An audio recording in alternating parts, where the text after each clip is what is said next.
my wife, and I met in high school. It was love at first sight, and 10 years later, we were still there, as head over heels over each other as when we were teenagers. She was perfect, life was perfect. However, as the years went by, a routine started etching itself over us, a routine that I desperately tried to overcome by having phases, each one different from the other. They always ended up making her laugh though, and wonder what will the next one be. The previous month, for example, I decided to go vegan. I lasted 2 weeks until she found me eating a pepperoni pizza with extra pepperoni. And this week, after watching a lot of videos about it, I had on my mind to use only natural stuff in my daily life.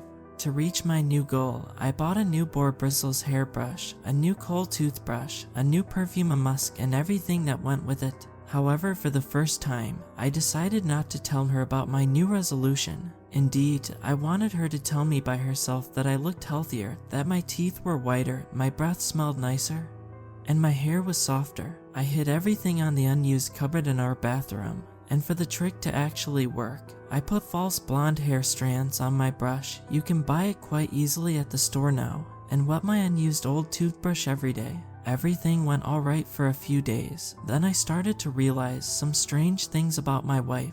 She was not as beautiful as usual, her face looking pale and wrinkled. I thought maybe she was tired, so I started doing more chores around the house to help her. I noticed that her steps were heavier, sounding like she was not walking but dragging her feet on the floor, which was not like her usual fairy-like walk I always found cute about her. Then last night happened. Usually I could sleep through anything. A war could have happened under our bedroom window that I would have not heard it. I never had any problem with it considering the fact that my wife had the lightest sleep ever and could wake me up if anything happened. It never did. That night, however, I was awakened by whispers, heavy whispers. She was muttering incomprehensible things by my side, things I did not understand, and that scared me. I looked at the clock. It indicated 3:30 in the morning. Since getting married, I had never woken at that time. Maybe she was a sleep talker, I thought, something I could have skipped noticing since I was such a heavy sleeper. I turned my head to look at her, and I stopped, nearly peeing myself on the stop. She was standing on the floor on her side of the bed, her back to me. Her head was bald, not shaved, but bald like she never had hair in the first place. She was shorter, her back crooked, her long fingers dancing around covered in a red substance as she kept chanting her words over and over again. And then she stopped. Slowly, for what seemed like hours, her head turned 45 degrees, 90 degrees, up until her head was facing me but her body wasn't. I was petrified, and she looked perplexed. Her mouth opened. I could not recognize her voice. It sounded like 3 people were speaking from her at the same time. Go back to sleep. I did as she said, going back into my previous position. I had no other solution, no other idea, so I acted, even adding in a fake snoring sound as drops of pee wet the bed and my back burst out in full sweat, feeling her eyes on me. A few seconds later, she started chanting again. I, however, could not relax one bit. I watched the clock tick until 4:10, where she stopped her ritual and went back to sleep. This morning, I acted like everything was alright, the same way I did every morning. Kissed her, told her I loved her. She smiled and giggled. I noticed her mouth was devoid of teeth. Later that day, I watched hiding behind the door she left ajar as she went into our bathroom, grabbed my hairbrush, and frowned. I watched as she grabbed some fake hair I left on it and dropped it straight into her mouth.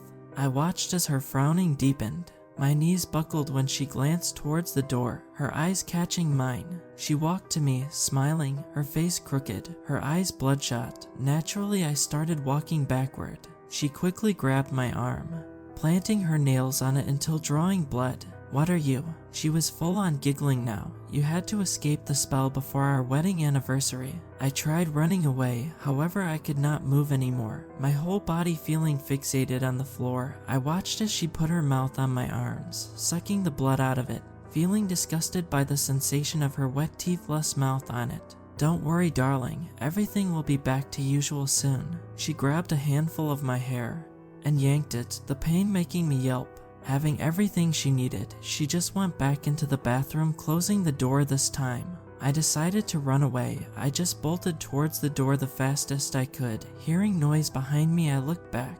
I shouldn't have. She was there, running after me on all fours, her body bent backwards, nearly folded in two, her smiling head appearing between her legs. Grabbing the door handle, I tried opening it, but it would not budge. Under the pressure, I started crying, until snot ran down my face. "Stop being ridiculous, honey." She laughed. Dinner came. We're currently both sitting at the table, pretending I'm working on a last-minute project. "I am writing to you. I cannot escape this house. I tried everything from breaking the windows to crawling into vents. Nothing worked." Smiling at me from across the table, she's urging me to drink more wine. She's starting to look beautiful again.